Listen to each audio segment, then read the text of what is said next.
Herkese merhaba arkadaşlar, kanalıma hoş geldiniz. Yepyeni bir videoyla karşınızdayım. Arkadaşlar, bugünkü videomuzda Türkiye'nin güzeller güzeli Demet Özdemir'den yepyeni görüntüler geldi.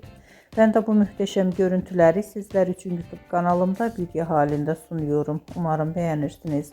Arkadaşlar, videomu beğendiyseniz kanalımı izlemeyi ve bildirim butonuna basmayı unutmayın. Şimdilik benden bu kadar olsun. Yeni videomuzda görüşmek üzere. Hoşça kalın.